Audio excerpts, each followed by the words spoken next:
인상 깊은 연설이 하나 있습니다. 케네디는 그 연설에서 우리가 모두 개척자 정신을 가지고 살아야 된다라고 하면서 이런 말을 합니다. 여러분, 사람은 누구나 역사의 법정 앞에 설 때가 있게 될 것입니다. 그때 여러분은 그 자리에서 4가지의 질문을 받게 될 겁니다. 첫째, 당신은 용감한 사람이었습니까? 둘째, 당신은 현명한 판단을 했습니까? 셋째, 당신은 맡은 일에 성실을 다했습니까? 넷째, 그 일을 위해서 희생과 헌신을 했습니까? 그는 그 연설에서 사람들에게 참으로 용기 있게 살았는지, 아니면 적당히 타협하면서 비겁하게 살지는 않았는지, 또 현명하지 못한 판단으로 인해서 후회스러운 일은 없는지, 그리고 정말 내가 맡은 일에 성실을 다했는지, 그리고 그 일을 위해서 희생과 헌신을 했는지 물어보라고 요청했습니다. 한마디로 그는 그 연설에서 우리가 역사의 수레바퀴를 이끌어가는 사명자로 살아야 된다라고 하는 것을 강조했습니다. 그런데 정말 역사를 돌이켜보면 하나님께서 이렇게 자신에게 주어진 일이 무엇이든지 간에 그가 처해 있는 상황 속에서 용기 있게, 지혜롭게, 성실하게 희생과 헌신을 하는 사명자들을 사용하셔서 역사를 이끌어 오셨습니다. 자신에게 주어진 일이 힘들고 어렵다 그래서 적당히 타협하면서 비겁하게 살았던 사람들은 결코 하나님의 도구가 될 수 없었죠. 여기 오늘 우리에게 주신 말씀 가운데도 보면 너무나도 척박한 환경에 홀로 남겨진 채 사명을 부여받았던 한 사람을 만나게 됩니다. 그는 우리가 잘 알고 있는 디도이죠. 디도는 이방인이었습니다. 유대인이 아니었죠. 그런데 바울을 만나서 복음을 전해 듣고 바울의 믿음의 양육을 통해서 바울이 사랑하는 바울의 믿음의 아들이 되어 있었습니다. 그래서 오늘 4절 보면 바울이 디도를 향해서 너는 나의 참 아들이다 라고 이야기를 하죠. 우리가 성경을 읽어보면 디도가 바울이 힘든 전도 여행을 할 때 줄곧 다니면서 바울의 사역을 돕는 모습을 볼 수 있고, 또 바울도 매우 중요한 일이 있을 때 그 일을 디도에게 맡기는 그런 모습들을 우리가 찾아볼 수 있습니다. 예를 들어서 갈라디아 2장 1절 보면 바울이 바나바와 함께 디도를 데리고 예루살렘으로 올라갔다라는 말씀이 있습니다. 그 기록은 사도행전 15장에 나오는 예루살렘 공회 때에 있었던 일인데, 그 당시 예루살렘 공회에서 어떤 일이 있었냐면 예루살렘 교회 안에서 초대교회가 오순절 성령 강림 이후에 폭발적으로 성장했죠. 성령 강림절날 베드로가 설교하니까 3,000명이 회개하고 주께 돌아왔어요. 나중에 사도행전 4장 보면 5,000명이 베드로의 설교를 듣고 또 돌아옵니다. 성전 미문 앞에서 40년을 구걸하던 한 사람을 베드로가 예수 그리스도의 이름으로 이렇게 세우니까 그 사람이 성전에 뛰어들어가서 찬송하고 뛰어다니까 사람들이 놀랍니다. 그 사람들이 솔로몬 행각을 몰려들었는데 베드로가 설교하죠. 너희들이 십자가 못 박아 죽인 예수가 부활하셨고 그 예수의 이름으로 이 사람이 이렇게 건강하게 돼 너희 앞에 섰다라고 설교하니까 사도행전 4장 4절 보면 5,000명이나 그때 예수를 믿게 되는, 믿음으로 돌아오는 역사가 일어납니다. 그러니까 초대교회가요, 나중에 이제 6장에 넘어가 보면 허다한 수의 무리가, 수를 셀 수도 없습니다. 심지어는 제사장의 무리들도 이 도에 복종했다, 십자가의 복음에 복종했다라고 나옵니다. 그러니까 나중에는 숫자를 셀 수 없을 정도로, 그러니까 예루살렘 교회가 폭발적으로 성장을 한 거죠. 그때 문제가 하나 생깁니다. 처음에는 예루살렘 교회가 유대인 중심이었잖아요. 근데 사람들이 막 교회로 몰려드는데 이게 유대인들이 보니까 문제가 있어요. 이방인들도 교회 안에 오는데 율법을 안 지켜요. 할례도 안 받았어요. 음식도 잘 가려 먹지도 않아요. 그러니까 저런 이방인들을 우리가 어떻게 형제로 받아들일 수 있느냐 하는 문제를 가지고 온 교인들과 제자들이 모여서 함께 의논하죠. 기독교 역사상 처음 말하자면 오늘로 이야기하면 총회가 모인 건데 굉장히 중요한 순간이었죠. 만약 이 순간에 이방인들을 형제로 받아들일 수 없다고 결정하면 선교의 역사는 거기서 끝나는 거예요. 그럼 유대인들끼리 자기들끼리 예수 믿고 구원받으면 그만이죠. 그 중요한 순간에 바울이 이방인이었던, 할례 받지 않았던 디도를 데리고 그 회의에 참석을 합니다. 그 회의에서 바울이 뭘 했나? 성경이 유일하게 한 구절을 딱 기록하고 있는데 사도행전 15장 12절 보면 온 무리가 가만히 있어 바나바와 바울이 하나님께서 자기들로 말미암아 이방인 중에서 행하신 표적과 기사에 관하여 말하는 것을 듣더니, 바울이 이 회의에 참석을 해서 내가 바나바와 함께 이방 지역을 다니면서 복음을 전했는데 하나님이 얼마나 놀라운 이적과 기사로 역사하셨는지 모릅니다. 그렇게 외친 거예요. 자, 그 증거가 여기 있습니다. 그리고 디도를 보인 거예요. 디도는 헬라인이었어요. 이방 사람이었죠. 할례받지 않은 사람이었어요. 그리고 그 회의 때 어떤 논쟁이 오갔는지는 이제 성경은 더 이상 침묵을 지키기 때문에 더 이상 이야기할 수는 없지만 그 회의의 결론은 압니다. 그 회의의 결론이 이렇게 됐어요. 사도행전 15장 11절에 우리는 유대인들은 그들이 이방인들이 우리와 동일하게 주 예수의 은혜로 구원받는 줄로 믿노라. 아멘. 이게 이 회의의 결론이에요. 다만 우상숭배, 음행하는 것, 목매어 죽은 것, 피는 멀리할 것 이런 건 주의를 시키고 예수를 믿는 자는 누구든지 형제로 받아들인다. 이게 이 회의의 결론이었어요. 그 중요한 순간에 바울이 할례받지 않았던 이방인인 디도를 데리고 그 회의에 참석을 한 겁니다. 그 다음에 고린도 후서 2장을 보면 바울이 고린도 교회를 향해서 꾸짖는 편지를 보내고 디도를 통해 보내고 디도가 돌아오기를 기다리고 있는 모습을 볼 수 있어요. 고린도후서 2장 13절에 이게 디도가 돌아오기를 기다리는 모습을 볼 수 있는데 우리가 잘 아는 대로 고린도 교회에 바울이 개척했습니다. 은사가 넘치는 교회였죠. 성장을 했습니다. 그러니까 바울이 이제 또 다른 곳으로 복음을 전하러 갔어요. 근데 나중에 바울에게 소식이 들려오기를 고린도 교회 안에 문제가 많이 생겼다는 거예요. 어떤 문제가 생겼나? 고린도전서 1장을 보면 교회 분열이 생겼어요. 나는 게바파요, 아볼로파요, 베드로파요. 교회가 분열이 됐어요. 5장에 가면 음행의 문제가 있었어요. 8장에 가면 우상 앞에 바쳤던 재물을 먹을 거냐 말 거냐를 가지고 싸웠어요. 12장부터 14장은 은사 문제가 있어요. 고린도 교회 안에 은사가 참 많았던 것 같아요. 그 12장부터 14장 나오는 은사가 다 고린도 교회 안에 있었던 은사들입니다. 근데 은사가 너무 무질서해졌어요. 예를 들어서 방언하는 거, 뭐 예언하는 거 이런 게 너무 무질서해진 거예요. 예배 시간에도 막 방언으로 기도하고 그러니까 이게 무질서해지니까 바울이 이제 질서를 잡습니다. 반드시 통역 세워라. 순서대로 해라. 통역 없으면 하지 마라. 이런 식으로 교통정리를 하는 거죠. 그런가 하면 보다 결정적인 문제는 15장에 가면 예수 그리스도의 부활을, 육체의 부활을 부정하는 자들이 나타났어요. 그래서 바울이 고린도전서 15장에서 부활에 대해서 쫙 설명합니다. 부활장이라 그러죠. 그러니까 고린도 교회 안에 이런 여러 가지 문제가 있다는 얘기를 들었을 때 바울이 너무너무 안타까웠습니다. 아름답게 성장하던 교회였는데 바울이 그 얘기를 들으니까 너무너무 속이 상해서 고린도 교회를 향해서 꾸짖는 편지를 보냅니다. 당신들 이거 잘못하고 있다. 그러면서 눈물로 그 편지를 써요. 고린도 후서 2장 4절 내가 큰 환난과 애통한 마음이 있어 많은 눈물로 너희에게 썼노니 이는 너희로 근심하게 하려 한 것이 아니요 오직 내가 너희를 향하여 넘치는 사랑이 있음을 너희로 알게 하려 함이라. 내가 너희를 너무너무 사랑하는데 너희 가운데 이런저런 문제가 있다니 너무너무 가슴이 아프다. 내 눈물로 이 편지를 쓴다. 그러고는 편지를 써서 그거를 누구에게? 디도를 통해 고린도 교회에 보냈어요. 자, 여러분 생각해 보세요. 그 당시는 서신서들 하나님의 말씀이 막 주어지고 있던 때입니다. 오늘처럼 성경 66권이 확정된 때가 아니었어요. 하나님의 말씀이 주어지고 있던 때였다고요. 그러므로 바울이 고린도에 보낸 이 서신은 두루마기 편지이자 하나님의 말씀이었어요. 그 하나님의 말씀을 누구에게 맡길까요? 가장 믿을 만한 자에게, 신뢰할 만한 자에게 맡기지 않겠습니까? 바울은 그 일을 디도에게 맡겼어요.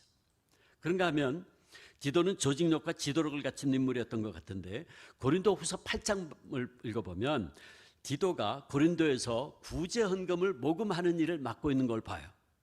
고린도서 8장 기록에 의하면 그 당시 예루살렘 교회가 팔레스타인에 큰 기근이 들어서 어려움을 겪고 있었어요. 그 소식을 들은 마게도냐 지역에, 그리스죠, 마게도냐 지역에 있는 교회들이 구제 헌금을 모아서 그 당시 어머니 교회였던 예루살렘 교회를 돕는데 바울이 그 일을 누구에게? 디도에게 역시 부탁을 합니다. 고린도 후서 8장 16절 17절 너희를 위하여 같은 간절함을 디도의 마음에도 주시는 하나님께 감사하노니 저가 권함을 받고 더욱 간절함으로 자원하여 너희에게 나아갔다. 디도야, 네가 일을 좀 해주겠니? 예, 하다 말다 제가 하겠습니다. 자원하는 마음으로 그 일을 했다는 거예요. 따라서 이런 성경의 여러 가지 기록을 보면 디도는 분명히 바울이 가장 신뢰하고 사랑하는 믿음의 아들이었구나 하는 걸 알 수 있죠. 그래서 바울이요 고린도 후서 8장 23절 보면 바울이 디도를 어떻게 생각했는지가 거기에 나타나 있어요. 고린도 후서 8장 23절, 디도로 말하면 바울이 말하는 겁니다. 자, 디도는 어떤 사람인가? 나의 동료요, 너희를 위한 나의 동력자요, 우리 형제들로 말하면 여러 교회의 사자들이요, 그리스도의 영광이니라. 바울이 디도에게요, 그리스도의 영광이래요. 디도는 유대인도 아니에요. 근데 예수님이 12 제자들도 받아보지 못한 호칭을 너는 그리스도의 영광이래요.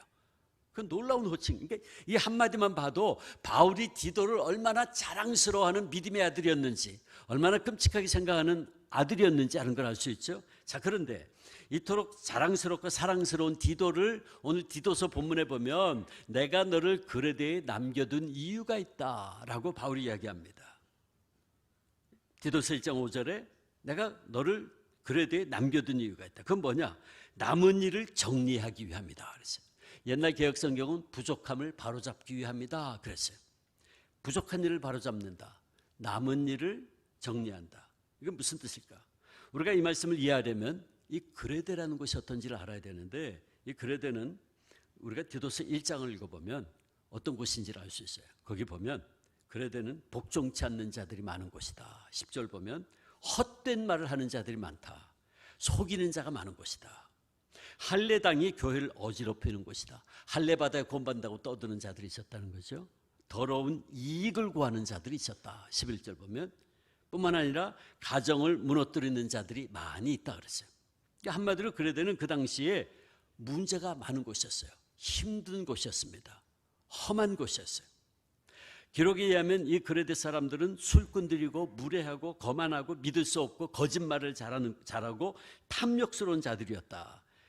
헬라 말에 크레티조라는 말이 있어요. 크레티조. 이게 무슨 말이냐 하면 거짓말한다, 속인다 하는 단어입니다. 근데 이 크레티조라는 단어에서 크레데라는 말이 온 거예요. 우리 한글 성경은 그레데로 번역이 됐죠. 그러니까 그레다는 이름이 뭐냐 하면 사기꾼이 넘치는 곳이다 그 말이에요. 그러니까 그 지역에 얼마나 사기꾼이 많았으면 동네 이름이, 지역 이름이 사기꾼이 넘치는 곳이에요. 그러니까 그 이름 하나만 봐도 그레데가 얼마나 험한 곳인지 하는 걸 알 수 있겠죠. 그래서 바울도요, 디도서 1장 12절 보면 그레데의 옛날 어떤 선지자가 그레데 사람들한테 이런 말을 했는데 그 말이 맞다 그랬어요. 디도서 1장 12절, 그레데 사람들은 항상 거짓말쟁이이고 악한 짐승이며 배만 위하는 게으름뱅이라 하니 이 증언이 참되도다. 그 말이 맞다는 거예요. 고대 저술가인 폴리비우스라는 사람이 이 그레데 사람들에 대한 문헌이 남은 게 있는데 그 뭐라고 기록했냐 하면 탐욕과 허세가 그레데 토양에 본래부터 뿌리 내리고 있으므로 그들은 어떤 식으로 수입을 얻든지 상관하지 않는 유일한 백성이다. 그러니까 한마디로 자신의 배를 채우기 위해서 거짓말하고 사기치고 심지어는 남을 해쳐서라도 내 배만 채우면 고만이다라고 말하는 유일한 백성, 이게 그레데 사람들이었다는 거예요. 자, 그렇다면 여러분 생각해 보세요. 상식적으로 생각할 때 이것이 그레데의 모습이라면 바울이 사랑하는 믿음의 아들 디도에게 이렇게 말해야 될 것 같아요.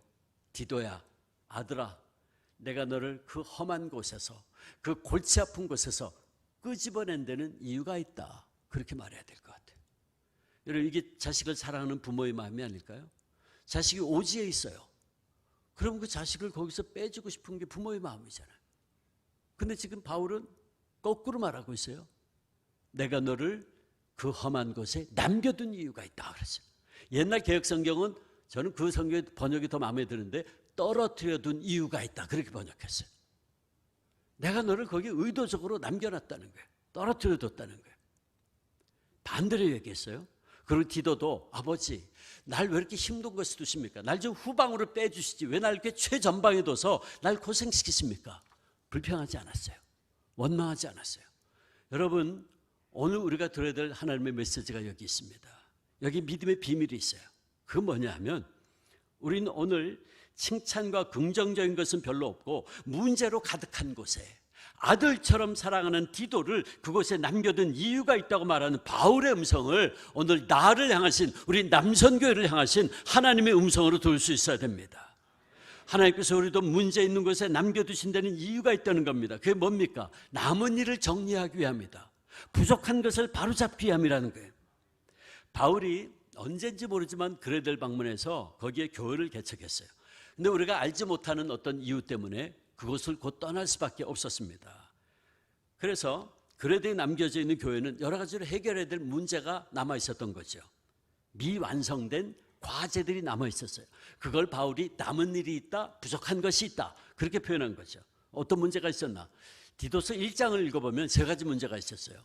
첫째는 거짓 교사들, 할례당의 잘못된 가르침, 할례받아 구원받는다고 떠드는 자들이 있었죠. 거짓 교사들이죠. 바울은 14절에 보면 그건 유대인의 허탄한 이야기다 그랬어요. 또 14절 보면 진리를 배반하는 자들이다. 예수 그리스도를 믿음으로 말미암아 구원받는다라고 하는 복음의 진리를 배반하는 자들이다. 이런 거짓 교사들의 문제가 있었어요. 그런가 하면 또 한 가지가 교회를 개척했어요. 곧 떠날 수밖에 없었어요. 아직 교회에 리더십을 못 세웠어요. 그래서 디도서 1장 6절 보면 장로는 어떤 사람이 돼야 된다. 7절, 8절, 9절 감독, 오늘날 목사는 어떤 사람이 돼야 된다 하는 걸 자세히 설명하는 이유가 아직 교회 리더십을 못 세웠거든요. 그 두 번째 문제였죠. 그 다음에 세 번째가 심각한데 디도서 1장 16절에 보면 이 그레데 교인들 가운데 이런 사람들이 있었대요. 16절에 보면 하나님을 시인하나 행위로는 부인하는 자들이 있었다. 하나님을 시인해요. 말로는. 입술로는 나 교회 나갑니다. 나 교인입니다. 집사입니다. 권사입니다. 장로입니다. 목사입니다. 나 예수 믿습니다. 라고 말은 하는데 삶을 보니까 자기가 하나님이에요. 하나님을 부인해. 그런 사람도 있었다는 거예요. 심각한 문제인 거죠. 이런 문제들을 바로잡기 위해서 디도는 거기에 남겨진 겁니다. 사랑하는 여순호의 남성교회 회원 여러분, 그렇다면 이제 우리 얘기를 좀 더 해볼까요? 그렇다면 오늘 우리에게는 그레데가 어딜까요? 여러분 어떻게 느낄지 모르지만 저는 요즘 그런 생각이 들어요. 오늘 우리가 살고 있는 한반도가 그레데다. 저는 요즘 그런 생각이 들어요. 언젠가 신문 사설에 보니까 우리 민족은 지금 큰 세 가지 문제가 있다. 첫째, 분열과 갈등. 여러분 우리가 보고 있잖아요. 지금 우리 민족의 남북 갈등이 문제가 아니에요. 남남끼리 얼마나 지금 우리가 갈등하고 있는지. 세대 간에, 계층 간에, 지역 간에, 있는 자 없는 자 간에 사상과 생각이 다르다고 해서 소위 촛불 세력과 태극기 세력 간에도 싸우고, 이게 지금 여러분 우리 믿는 사람들이요 정말 나라 민족을 위해서 정말 눈물로 중보기도 해야 됩니다. 이렇게 갈라져가지고 이거 어떡합니까? 두 번째 문제는 저 이북과의 관계에서는 문제예요. 저 북한의 장거리 미사일, 저 핵 진짜 심각합니다. 저 영변에 있는 저 핵시설 잘못되면 한반도는 사람 살 수 없는 지역이 되고 말아요. 저 일본이 말이에요. 그때 지진 때문에 원자로 하나 터졌잖아요. 그 원자로 하나 터졌는데 아직도 일본 정부, 과학이 발달한 일본 정부가 그걸 지금 아직도 컨트롤 못합니다. 아직도 그걸 감당을 못하고 있어요. 지금도 계속 오염수 바다에도 뿌리고 있잖아요. 이게 감당이 안 되는 거죠. 근데 과학이 발달한 일본이 원자로 하나 터졌는데 지금 그걸 감당을 못하고 있는데, 저거 이북에 있는 핵시설 잘못되면요 한반도는 사람이 살 수 없는 지역이 됩니다. 진짜 심각한 거예요. 근데 김정은은 계속 핵도 사용할 수 있다고 지금 협박하잖아요. 세 번째가 경제 위기죠. 지난 3년간 계속된 코로나, 또 지금 우크라이나 전쟁, 또 이스라엘 전쟁으로 말미암아 자재비는 뭐 폭등하고 지금 경제가 너무너무 어렵습니다. 여러분, 저와 여러분이 살고 있는 우리 조국 한반도가 그래야 됩니다. 그런가 하면 우리가 신앙생활하고 있는 한국교회도 문제가 참 많죠. 세상이 아무리 악해도 교회만은 그렇지 않으면 좋겠는데 교회마저 문제가 많아요. 많은 사람들이 교회에서 상처를 받고 교회를 떠나고 있는데, 얼마 전에 보니까 가나안 교인이 200만에 육박한대요. 지금 가나안 교인이 뭐죠? 거꾸로 하면 안 나가. 가나안 거꾸로 안 나가 교인들이, 교회 상처 입어서 교회 떠난 사람들이야. 교회 안 나가. 그런 사람들 200만이라는. 이게 얼마나 심각합니까? 나라 민족이 심각한 어려움에 빠져 이런 상황 속에서 교회가 정말 눈물로 나라 민족을 위해서 중보기도해도 부족할 판에 교회는 자기 모습과 자기 만족에 빠져서 소금과 빛의 역할을 하지 못하고 지금 오히려 안 믿는 사람들로부터 지탄의 대상이 되고, 오히려 안 믿는 사람이 교회를 걱정해요. 여러분, 우리가 신앙생활을 하는 한국교회가 그레데 현장이에요. 그런가 하면 지금 여러분이 살고 있는 삶의 현장, 그것이 가정일 수 있고 직장일 수 있는데 그래야 될 수 있어요. 저는 여러분의 고통과 문제가 무엇인지는 몰라요. 아마도 이 시간 여러분들 가운데는 개인적으로 가정과 혹은 인간관계에 있어서 어려운 문제들이 있는 분이 있을 거예요. 또 재정적으로 고통받는 분도 있겠죠. 직장의 문제로, 자녀들의 문제로 한숨 짓고 있는 분도 있을 것이고, 또 어떤 분들은 가족 가운데 사랑하는 이가 병들어 누워 고통 가운데 있는 분이 있을 거예요. 그래서 나는 왜 이렇게, 우리 집엔 왜 이렇게 문제가 많은가, 내 일터에는 왜 이렇게 어려운가 탄식하는 분이 있을지 몰라요. 그렇다면 여러분이 한숨 짓고 있는 그 현장, 그곳이 여러분의 가정일 수 있고 여러분의 일하는 일터일 수 있는데 그곳이 바로 여러분의 그레됩니다. 사랑하는 남성교회 여러분, 근데 제가 이미 말씀드렸듯이 우리는 오늘 문제 있는 가정에 혹은 직장에 혹은 이 한국교회, 그리고 이 민족에 하나님께서 저와 여러분을, 우리를 남겨두신 이유가 있다는 걸 알아야 돼요.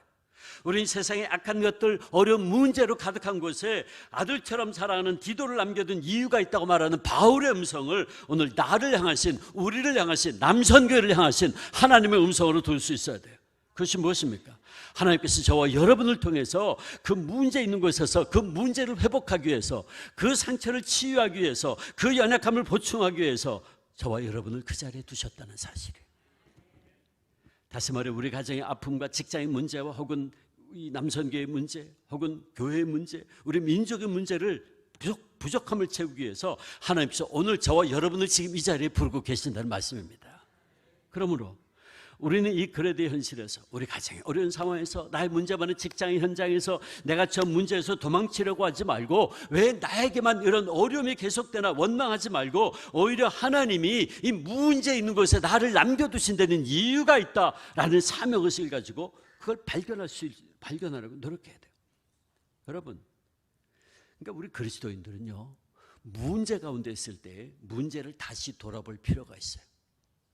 그리고 그 문제 속에서 오히려 내 존재의 가치를, 내 사명을 역설적으로 발견할 수 있어야 돼요. 여러분, 우리 그리스도인들에게 있어서 일어난 어떤 일도 우연은 없습니다. 우연은 없어요. 하나님의 뜻, 하나님의 주권만 있을 뿐입니다. 이 세상의 모든 것은 여전히 하나님의 섭리와 주권에 의해서 움직여집니다. 우리는 이 하나님의 섭리와 주권 사상을 철저히 믿고 고백하는 청교도들의 후예예요. 그러므로 우리에게 일어난 어떤 일도 우연은 없어요. 따라서 우리는 우리에게 일어나는 그 어떤 일들 속에서, 때로는 그 일이 어렵고 힘들다 할지라도, 그 일이 내게는 너무나 괴로운 일이라 할지라도, 우리가 제일 먼저 생각해야 될 것은 하나님이 왜 나를 이곳에 두셨는지, 그걸 먼저 생각하셔야 돼요. 하나님이 왜 나를 이 어려운 상황에 두셨는지 그 뜻을 발견하고자 오히려 깊이 생각하셔야 돼요. 그 속에서 우리 역설적으로 내 사명을 발견할 수 있어야 된다. 이것이 바로 하나님의 주권 사상을 철저하게 믿는 신앙인의 바른 자세입니다. 저는 지금 여러분이 구체적으로 어떤 상황에 처해 있는지 몰라요. 그러나 여러분이 어떤 상황에 처해 있든지 간에 문제 있는 그 자리에서 그 문제를 해결하기 위해서, 그 부족함을 채우기 위해서, 그 연약함을 보충하기 위해서, 그 상처를 치유하기 위해서 하나님께서 저와 여러분을 그 자리에 두셨다는 것을 기억하십시오.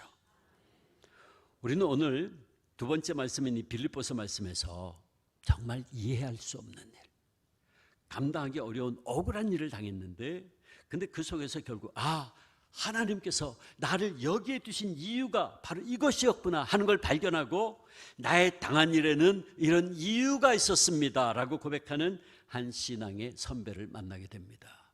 그는 바로 디도의 믿음의 아버지인 바울입니다. 바울은 오늘 12절, 빌립보서 1장 12절에서 이렇게 고백합니다. 형제들아, 내가 당한 일이 도리어 복음 전파의 진전이 된 줄을 너희가 알기를 원하노라. 여러분, 이 고백은 참 귀한 고백이에요. 이해할 수 없는 고난 속에서 깨달은 하나님의 섭리를 깨달은 귀한 깨달음의 신앙 고백입니다. 여러분, 우리가 잘 알고 있는 대로 바울은 복음을 전하면서 참 많은 고난을 겪었습니다. 그런데 그가 당한 그 수많은 일들 속에서 그는 한 가지 귀한 진리를 깨달았다고 오늘 본문에서 고백하는 거예요. 그건 뭐냐? 나의 당한 일이, 내가 지금까지 당한 일이 오히려 복음의 큰 진보가 되었다라고 하는 것입니다. 그럼 바울이 당한 일은 뭡니까? 나의 당한 일, 빌립보서 전체를 읽어보면 나의 당한 일은 지금 바울이 억울하게 감옥에 갇혀 있는 일을 이야기하죠.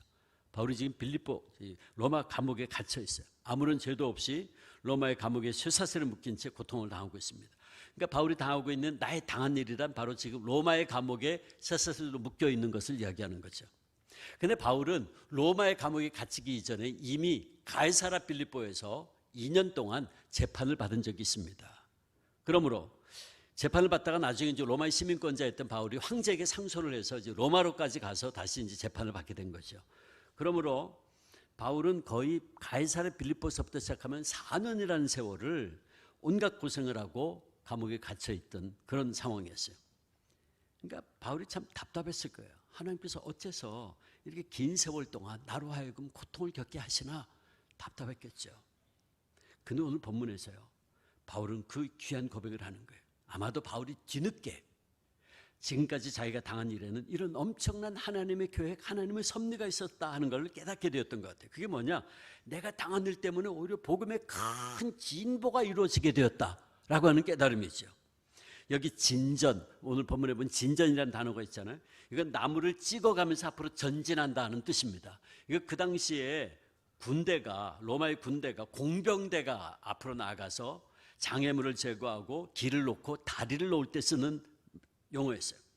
그러니까 바울 당시에 가장 막강한 전 세계를 지배했던 군대였던 이 로마 군대는 항상 어디를 가든지 공병대가 먼저 나가서 자르고 길을 만들고 다리를 놓고 거기에 로마 전차부대가 들어가면 그건 로마의 땅이 됐다 그래요.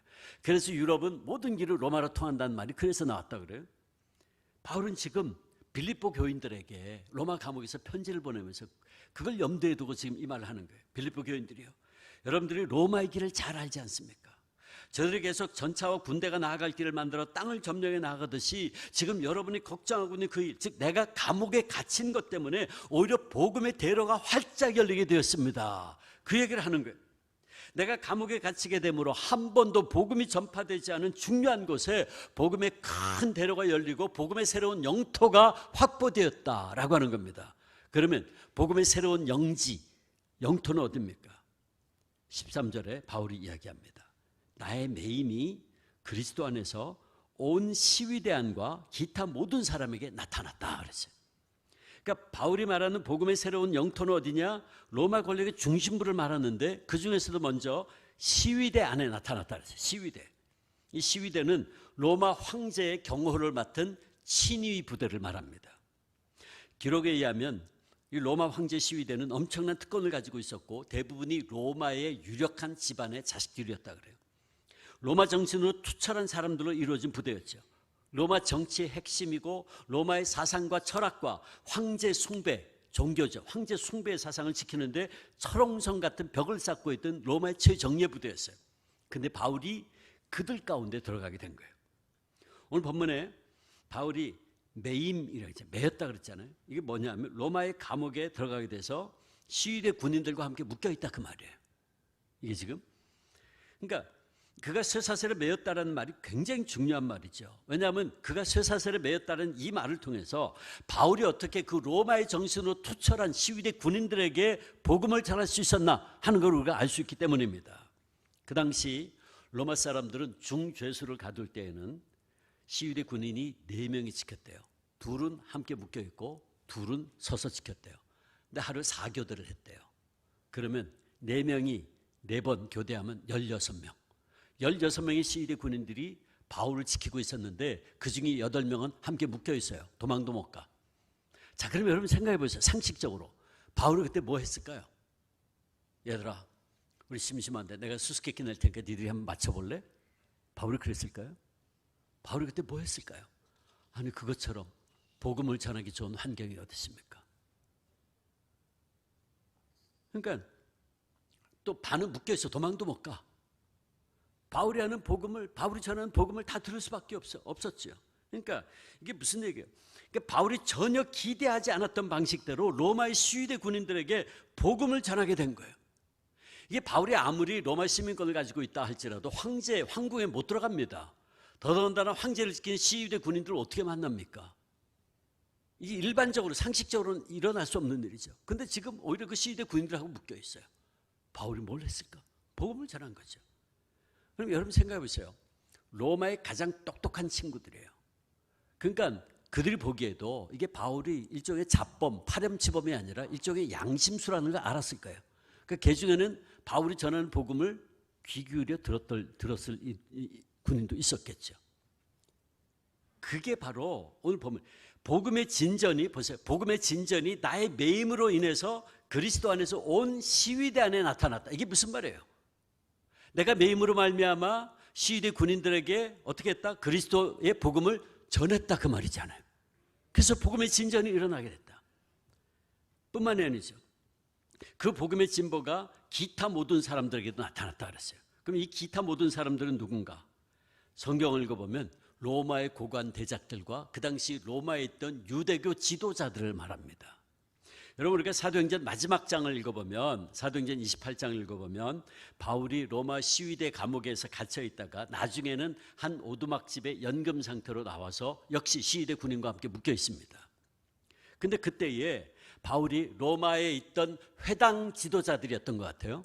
유대인들은 전 세계에 흩어져서 남자가 10명이 모이면 반드시 그 회당을 짓게 돼 있어요. 그러니까 로마에 수많은 유대인들이 있었는데 거기 회당의 지도자들이었던 것 같아요. 그 지도자들을 바울이 집으로 초청합니다. 자기가 갇혀있는, 연금 상태에 갇혀있는 집으로 초청을 해요. 그리고 아침부터 저녁까지 그들에게 강론했다 그랬어요.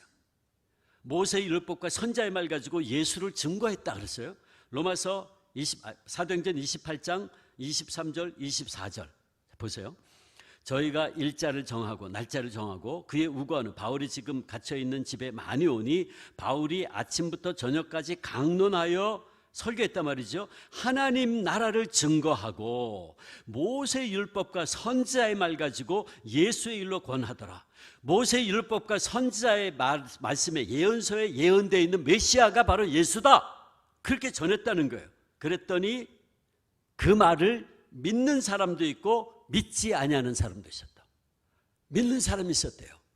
로마에 있던 유대교 지도자들 가운데 바울이 구약 성경을 인용하면서 예수를 전하니까 그들 가운데 예수를 믿는 사람들이 있었다. 성경 분명히 이야기합니다. 자, 그 다음에 로마의 고관 대작들 가운데는 황제의 친인척들이 포함되어 있었어요. 바울은 이때 쇠사슬에 묶인 상태에서 2년이라는 세월을 보내면서 로마 법정에서 재판을 받았어요. 근데 로마 법정은 그 당시에 피고가 자신을 변론할 수 있는 기회를 줬다 그래요. 로마가 남긴 인류 3대 유산 중에 하나가 로마 법전이죠. 법이 발달했어요. 그러니까 자기를 변론할 수 있는 기회를 줬대요. 여러분, 그러면 바울이 황제 법정에서 뭐라 그랬을까요? 여러분, 저는 죄가 없습니다. 전 억울합니다. 저를 풀어주세요. 바울이 그랬을까요? 바울이 뭐라 그랬을까요? 황제 법정에서도 담대하게 예수 그리스도의 복음을 전했겠죠. 바울이요, 사도행전 20장 24절 보면 나의 달려갈 길과 주 예수께 받은 사명 곧 하나님의 은혜의 복음 증거하는 일을 마치려 하면은 나의 생명을 조금도 귀한 것으로 여기지 아니하노라. 그는 어딜 가든지 담대하게 복음을 전했어요. 가이사랴 빌립보에서 아그리빠 왕과 베스도 총독 앞에서 재판받을 때에 베스도 총독이 뭐라 그럽니까? 바울아, 네가 공부를 너무 많이 해서 좀 돌았구나 그랬죠. 그때 바울이 뭐라 그래요? 제가 돈 것이 아닙니다. 그리고 여러분 모두가 다 내가 이렇게 묶여있는 것 외에는 다 나같이 되길 원합니다. 그랬어요. 뭐예요? 여러분들 다 예수 믿고 구원받아야 된다, 그 말을 했어요. 그러면 가이사랴 빌립보 법정에서 황제 총독 앞에서 담대하게 증거했던 바울이 황제의 법정에서 저 죄가 없어요, 저 살려주세요 그랬을까요? 목숨 걸고 예수 그리스도를 전한 거죠. 그 결과요, 온 시위대 안과 로마의 고관 대작들에게 복음이 전해지고 로마의 심장부에 그리스도의 복음이 바울을 통해 담대하게 전해지고 많은 사람들이 그리스도에게로 돌아오게 된 거예요. 야사에 의하면 그때 로마의 법정에서 재판받는 바울의 그 비범한 모습을 눈여겨본 많은 귀족들이 로마 감옥에 혹은 바울이 후에 거처하고 있는 집에 찾아왔다 그래요. 그 옛날 밤중에 예수님을 찾아온 니고데모처럼. 아마도 그때 바울은 주 예수를 믿어라, 그래야만 네와 네 집안이 구원을 얻을 것이다 전했겠죠. 사도행전 28장 30절 31절 보면 바울이 그 2년 동안 감옥에 갇혀있을 때 뭘 했는가가 사도행전 마지막 2절입니다. 28장 30절 31절.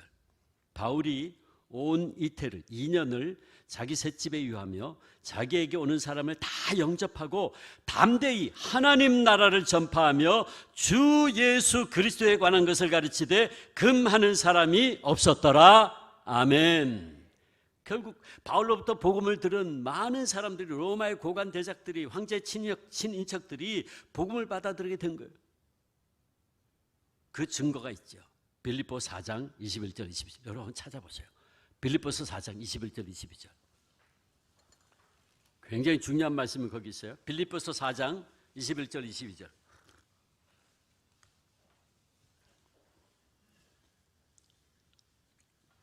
4장 21절 22절 우리 다 같이 읽습니다. 시작.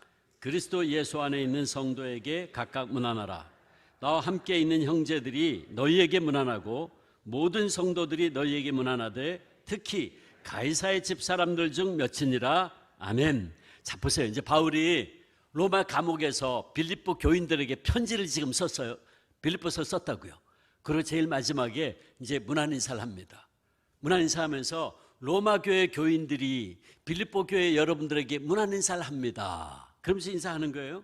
그리스도 예수 안에 있는 성도들에게 각각 문안하라. 나와 함께 있는 형제들, 로마에 있는 로마 교회 형제들이 너희에게 문안하고 모든 성도들, 로마 교회 성도들이 너희에게 문안하되 로마 교회 성도들 가운데 누가 있어요? 특히 가이사의 집 사람들 중 몇이니라.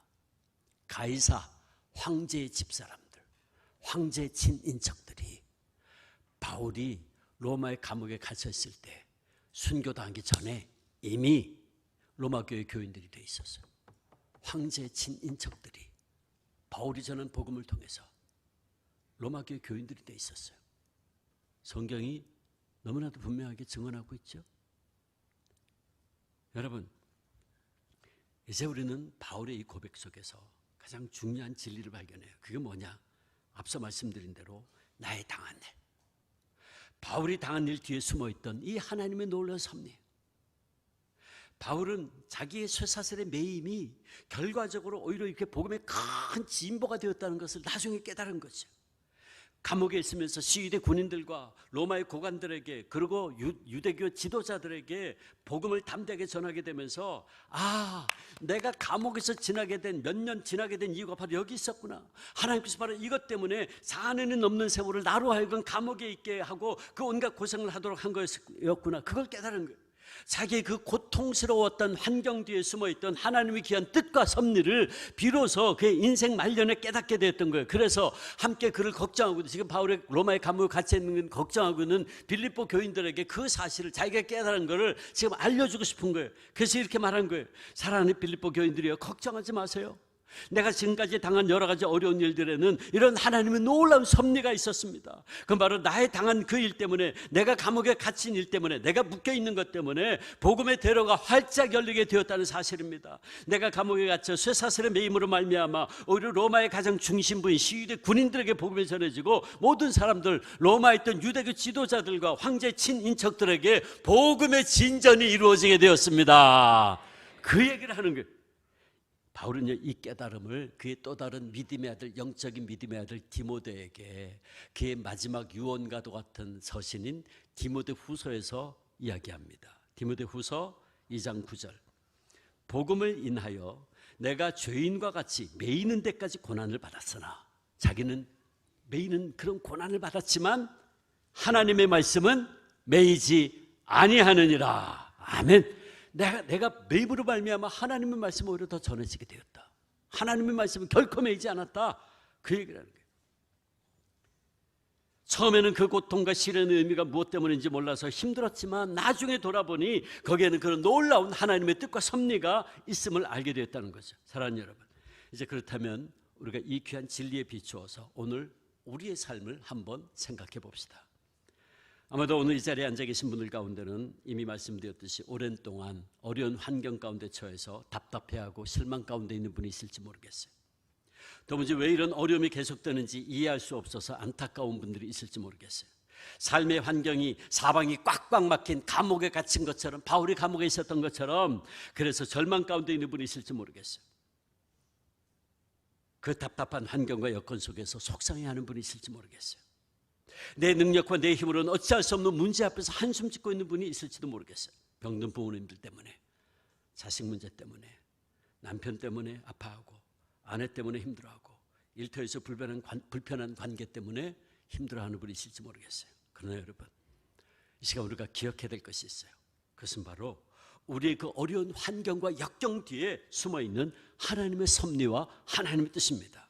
저는 믿기는 우리의 환경과 여건이 아무리 어렵고 절망적이라 할지라도 바울이 감옥에 갇혔던 상황을 사용하셔서 오히려 놀라운 복음의 진보가 되게 하신 하나님이 우리와 함께 하신다면 반드시 당신의 때가 되면 합력해 선을 이루어 주실 줄 믿습니다. 당하는 순간에는 모를 수 있어요. 그러니까 힘들죠. 괴롭죠. 그렇더라도 우리는 하나님의 도우심과 하나님의 섭리가 있다는 것을 결코 잊어서는 안 돼요. 왜? 우리는 하나님의 자녀, 하나님의 사랑받는 자녀들이라고요. 하나님을 사랑하는 자, 곧 그의 뜻대로 부르심을 입은 자들에게는 모든 것이 합력하여 선을 이루느니라. 아멘.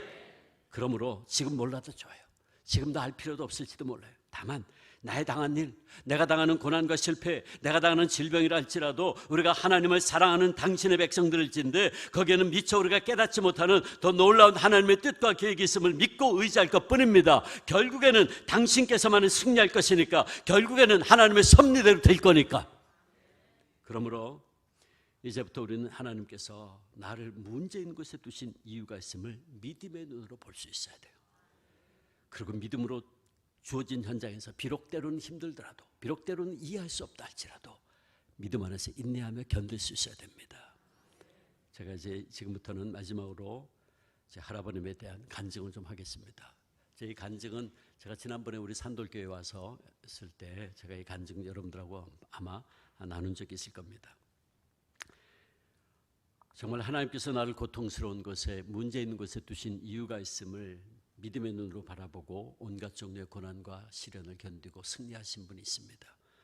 제 할아버님 주기철 목사님, 7년 동안 일제 정말 아주 잔인한 고문 끝에 결국은 감옥에서 순교하셨어요. 어렸을 때부터 참 많은 얘기를 들었어요.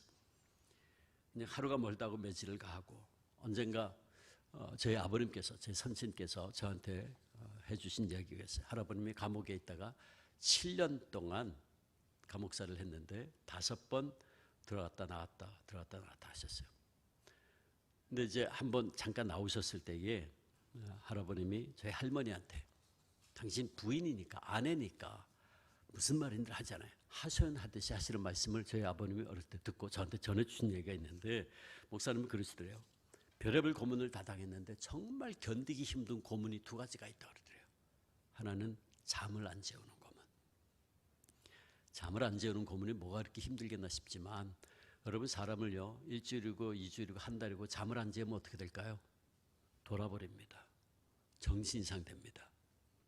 일제시대 때 잠 안 재우는 고문 당하다가 정신 이상 되신 분들 많습니다. 독립운동가들 가운데. 저 천안에 가면 독립기념관 있죠. 그 독립기념관에 가보면 일제 침략관이 따로 있어요.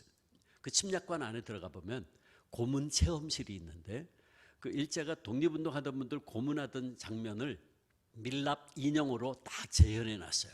제가 언제 거기 한번 딱 갔다가 제가 어렸을 때부터 할아버지 고문당했다는 얘기가 거의 다 있더라고요. 제가 깜짝 놀랐어요. 야, 이게 다 실제로 이런 식으로 했구나. 근데 그 중에 관이 하나가 세워져 있는데요. 위가 좀 높고 아래가 좀 좁아요. 관이 세워져. 제가 이게 뭐냐 그랬더니 그 독립운동하던 분들 잠 안 재우는 고문 도구였다는 거예요. 그 안에 들어가면 무릎 꿇을 수도 없어요. 이렇게 서 있어야 돼.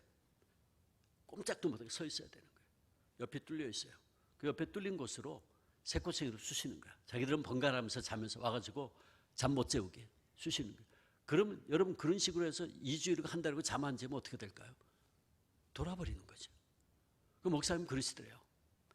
차라리 때리고 찢고 뽑고하는 고문은 견디겠는데 잠을 안 재우는 고문은 견딜 수가 없더래요. 나중에 막 정신이 흐려지고 몽롱해져서 당신도 모르는 사이에 우상 앞에 절하게 될까 봐 그게 더 스트레스가 돼가지고 그게 너무너무 고통스러웠다. 또 한 가지는 일본 사람들 정말 잔인했어요. 목사님 아랫도리를 빨가벗기고요, 널판지에 올려놓고 꽁꽁 묶었어요. 손가락 하나 못 움직이게 해놓고 아랫도리를 빨가벗긴 상태에서 일제가 무슨 짓을 했냐 하면 새꼬챙이로 목사님 묘도에 새꼬챙이를 쑤셔놨어요. 여러분 상상해 가세요. 남자의 생식기에다가 새꼬챙이를 쑤셔놨어요.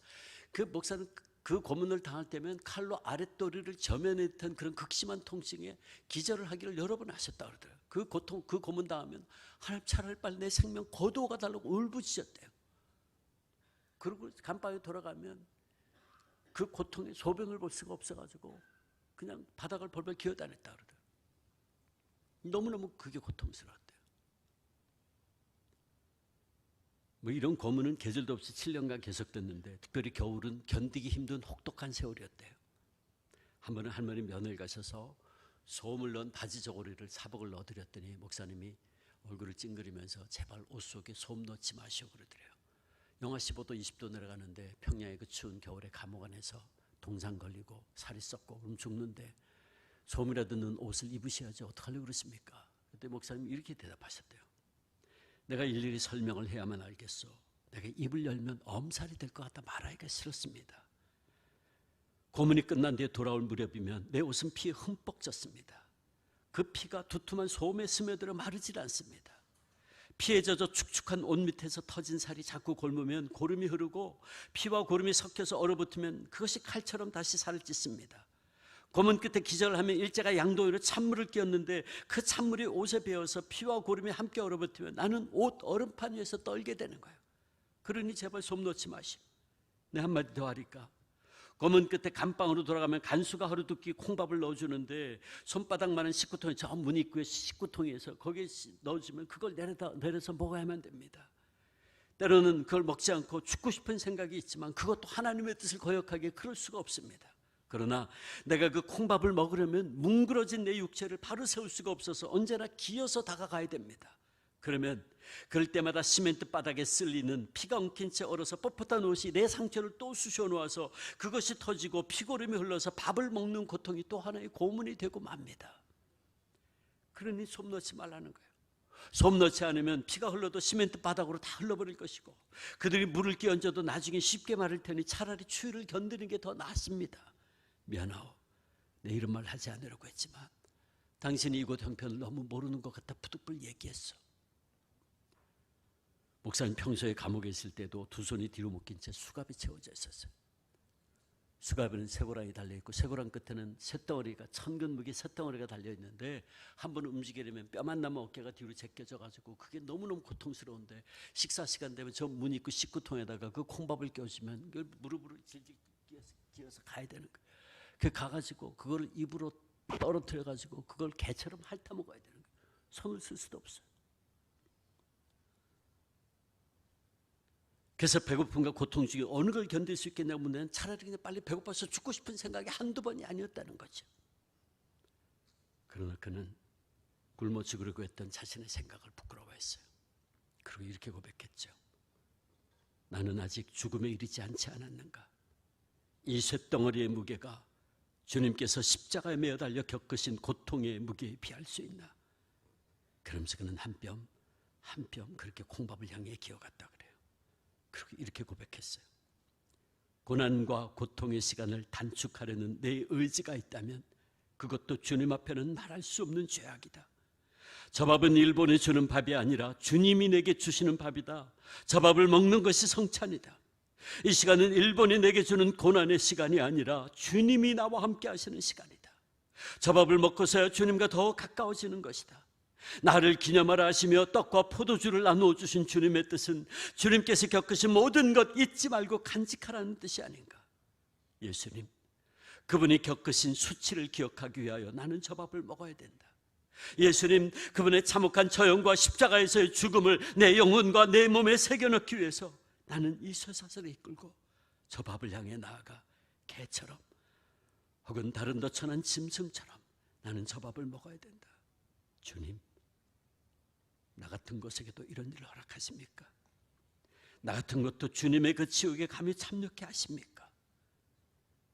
그분은 그렇게 고백하며 쇠사슬과 쇳덩어리에 짓눌려 뼈를 으스러 들어가면서 그 밥덩어리를 입으로 물어다가 눈물과 함께 씹었다고 합니다. 십자가의 죽음을 당할 수밖에 없었던 예수님의 생애를 더듬으면서 자신에게도 그 길을 갈 수 있는 놀라운 특권을 주신 주님께 오히려 감격해하면서 그렇게 고문당하다가 한 번은 또 일제가 회유작전으로 목사님을 3일간 가석방시킨 적이 있습니다. 그때 소식을 듣고 달려가신 저희 할머니께서 목사님에게 하신 첫 마디가 승리요, 승리요. 목사님 혹시 타협하고 나오는 거 아닙니까? 하는 질문이었죠. 목사님이 삶의 말미를 받았습니다. 그때 저희 할머니께서도 이렇게 얘기했다 그래요. 목사님, 그러시면 다시 가셔야죠. 어머님 아이를 걱정은 마시고 다시 가셔서 신앙을 지키고 순교하십시오. 목사님은 조선교회의 미랄이 되어야 됩니다. 목사님 맡으시는 그뿐입니다. 조선교회가 많은 열매를 맺도록 하실 의무를 주님께서 목사님에게 주신 것 잊지 마십시오. 목사님이 순교하셔야 조선교회가 무너지지 않습니다. 목사님이 순교하셔야 조선교회가 굳굳이 서 있을 수 있습니다. 목사님 결코 살아서 이 붉은 벽돌 나오면 안 됩니다. 언젠가 저희 할머니께서 그들 회상하시면서 저희 아버님에게 이렇게 말씀한 적이 있다 그래요. 아들아, 그때 그것이 내 목소리가 아니었어. 분명히 내가 말하고 있었는데 내게 들려오는 거는 내 소리가 아니었어. 그리고 내가 준비한 말도 아니야. 마치 누군가가 시켜서 써준 문장을 읽듯이 술술 흘러나오던 그 말은 내 생각, 내 뜻이 아니었어. 성령님이 그 순간 사모님을 통해 목사님에게 그렇게 말씀하신 것이었죠. 그때 저희 할머니께서는 계속해서 울면서 목사님에게 이렇게 말했다 그래요. 목사님 용서하세요. 목사님 용서하세요. 다만 며칠이라도 제가 대신할 수만 있다면 이 곤욕을 대신 치르고 싶습니다. 목사님, 그런 어찌하겠습니까? 내일 모레 다시 가셔야 한다면 가야지요.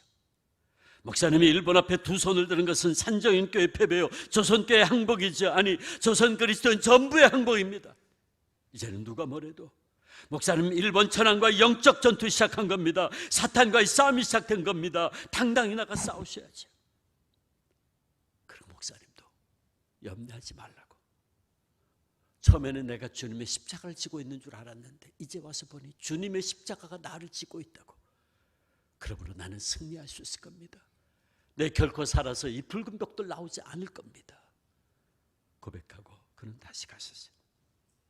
마침내 7년 동안의 모든 고문과 고난을 견디고 승리했습니다. 그분의 시신을 모시고 왔을 때 많은 사람들이 울고 있었죠.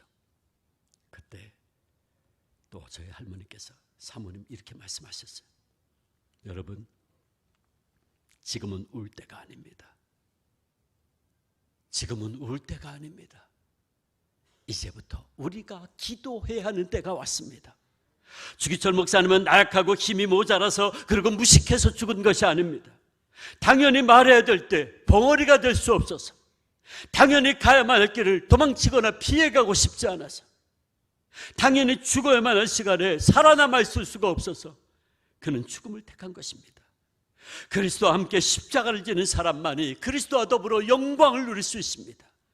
목사님의 승리를 우리가 당당히 누리려면 이제부터 우리가 기도해야 됩니다. 조선교회 앞날을 위하여 기도해야 할 일만 남았습니다. 소리내어 울지 마십시오. 지금은 울 때가 아닙니다.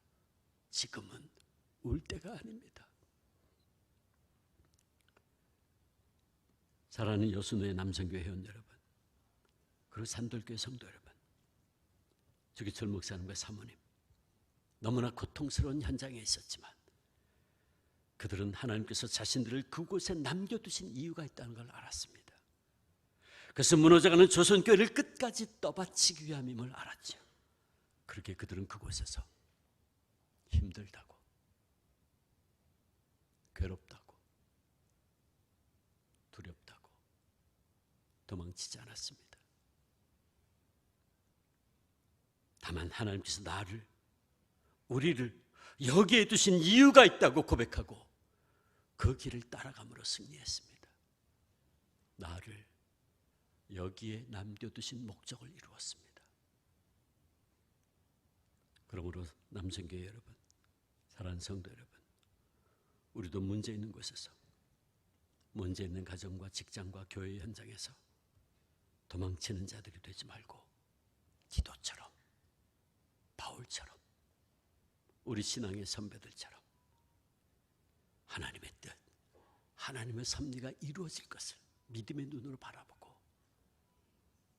내가 있는 그 자리에서 부족함을 채웁시다.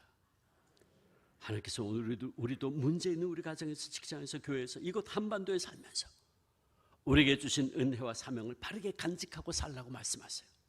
하나님께서 우리에게 어떤 어려움이 있고 어떤 문제가 있다고 할지라도 하나님이 나를 여기에 두신 이유가 있다. 그 말은 나를 통해 이 부족함을 채우기 위함이야.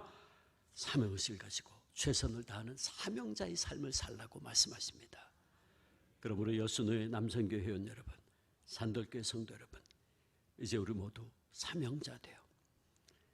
모두가 다 힘들다가 어우성치고 있는 이때에 우리 여수노의 남성교회 회원들이 가는 곳마다, 우리 산돌교회 성도들이 가는 곳마다 여러분들로 인하여서 부족함이 채워지고 남은 일이 정리되고 상처가 치유되고 회복되는 역사가 있어지기를 축원합니다. 그리고 우리가 이렇게 사명자의 삶을 살아갈 때 우리 주님께서 저와 여러분에게도 이렇게 말씀해 주실 겁니다. 사랑하는 남성교회 회원들아, 사랑하는 산돌교회 성도들아, 너희들은 나의 동료요, 너희들은 나의 동력자요, 너희들은 교회의 사자들이요, 너희들은 나의 영광이구나. 너희들은 나의 영광이구나. 우리 주님으로부터 이 귀한 복된 음성 들을 수 있는 우리 남성교회 회원 여러분, 우리 산돌교회 성도들 다 되시기를 주님의 이름으로 축원합니다. 기도하겠습니다. 아버지, 왜 나에게만 이런 일이 일어나는지 이해할 수가 없었습니다. 왜 내 삶에만, 우리 가정에만, 내가 일하는 곳에는 이렇게 어려움이 많은지 이해할 수 없어 원망도 했었습니다. 그런데 그것이 아님을지 알았습니다. 하나님께서 나를 그곳에 두신 것은 바로 나를 통해 그 부족함을 채우라고, 그 상처 치유하라고, 그 남은 일 정리하라고 하나님이 나를 그곳에 두신 것을 이제 알았습니다. 비록 지금은 다 이해할 수 없어도 내가 하나님 사랑받는 자요, 하나님의 섭리 가운데 있는 하나님의 백성임을 늘 기억하고 결국에는 합력하여 선을 이루실 그 하나님의 역사를 믿음의 눈으로 바라보고 아버지, 내게 주어진 사명 온전히 감당하는 우리 남성교회 회원들, 우리 산돌교회 성도님들 다 되게 하여 주시옵소서. 감사하옵고 예수님의 이름으로 기도하옵나이다.